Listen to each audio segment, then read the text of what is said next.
identity in our country, so that we begin to consolidate it in one.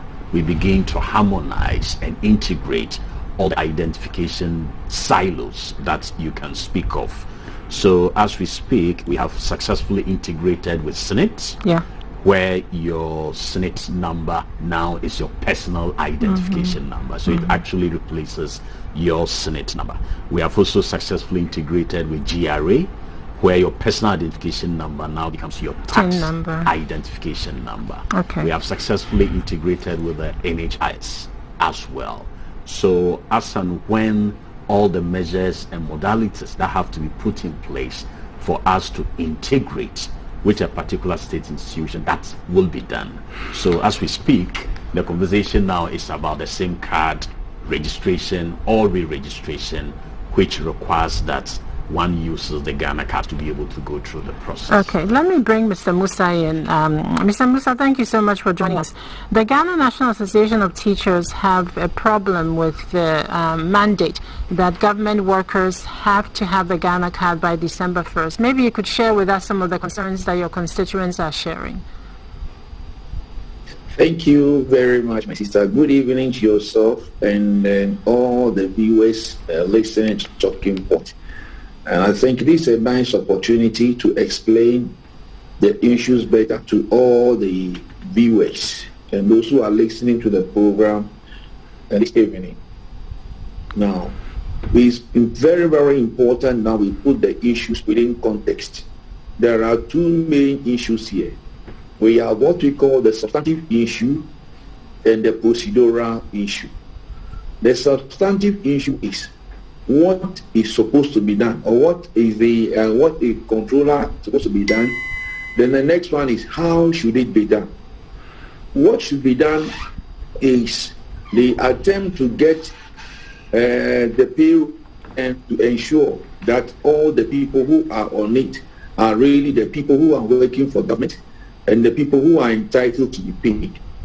We started this thing not today. In fact, together with controller and all the employers under Article 190, we have done several headcounts, all in an attempt of cleaning the payroll. Thanks be to God. Now the Ghana card, or the National Identification Card, which is now the Ghana card, has come on board to help or to assist us get this thing done. It is a wonderful thing. We all go in for it. That is the substantive issue. So the substantive issue is the card that is supposed to be issued to all Ghanaians, including the public sector workers under Article 190. Now, having indicated the substantive issue, the challenge we have is the procedural aspect of it. It's how controller wants to go about the whole thing. That is unacceptable. And that is where we have the concern. Look, let me take my time to explain this particular thing. Number one, before anybody is employed, all the agencies under Article 190 who are on government payroll, you write officially to the Ministry of Finance. The Ministry of Finance will give you clearance. And when the Ministry of Finance gives you clearance, then you will go out there and go and do the recruitment. The recruitment that you do, you are that say or the agencies under Article 190, they place all their employees on the payroll, and therefore the payroll belongs to the various agencies who employ on behalf of government. Now let us also remember, the workers are not on their own.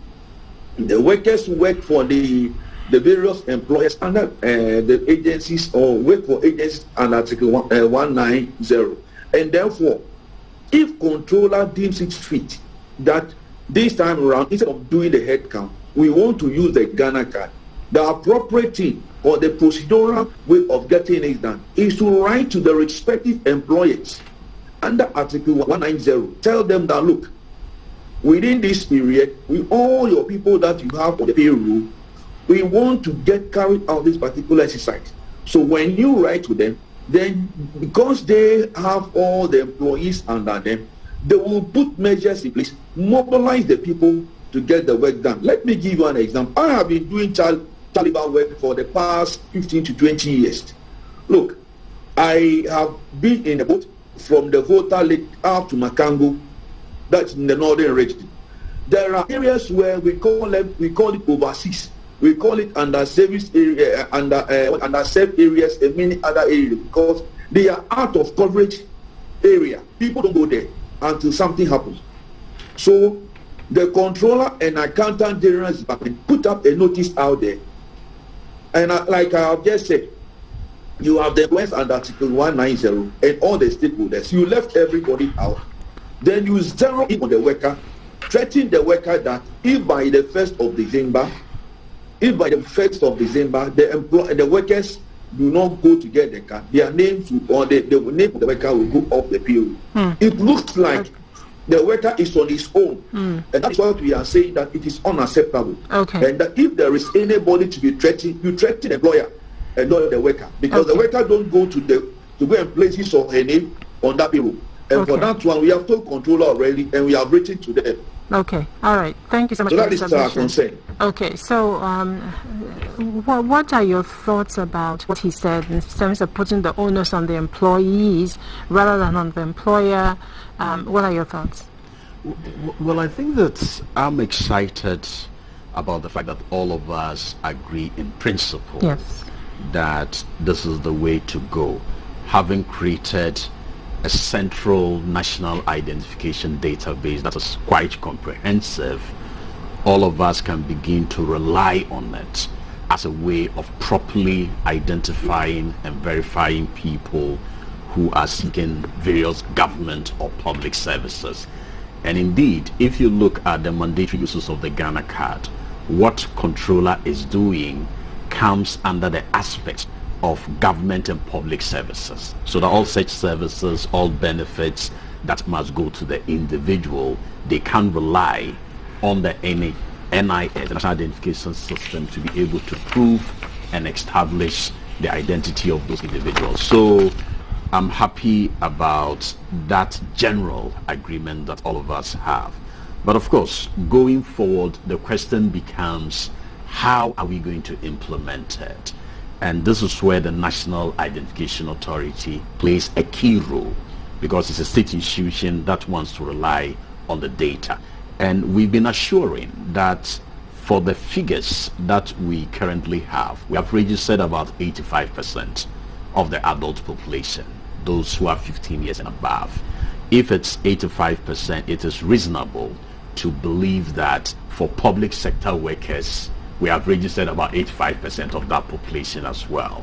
So going forward, controller has given a deadline of 1st December, and if we are able to establish all our regional and district officers by the first week of November, that immediately would provide the opportunity for people who have not yet registered for the Ghana card to do so.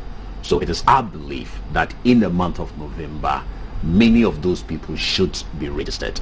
If we look at the figures by end of November and we think that some people are still left out and could suffer as far as salaries not coming is concerned, obviously we are going to tell controllers. So once we are working in concert, there should really not be any problem. There shouldn't be any panic. I do not think that somebody who has worked up to the end of December, the person should be denied salary by virtue of the fact that we are unable to verify or establish the person's identity, and that would have been because the person has not yet registered for the Ghana card. So that is our expectation, and we are working to ensure that these regional and district offices are established so that people will get the opportunity to register for the Ghana card. Okay, so I want to share with you, I think this was said by TUC, the Deputy Secretary General of the Trades Union Congress. Yeah.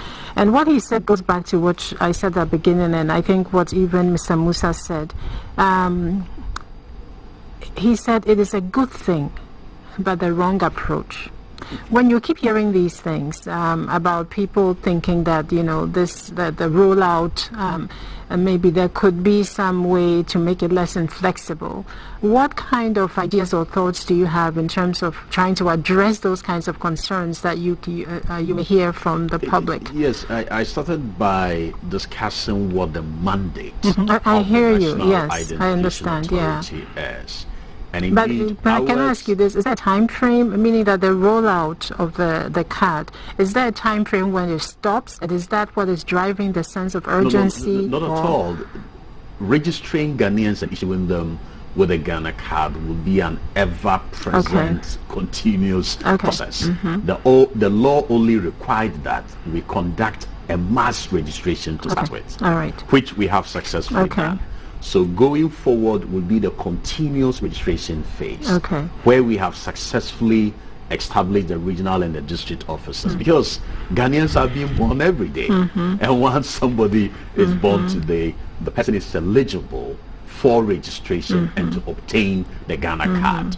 So even from age 0, we are supposed to be registering kids, except that at that age, their biometrics will not have been properly formed, but they can easily be assigned what we call the personal identification number. Then eventually be issued with what we call a 2D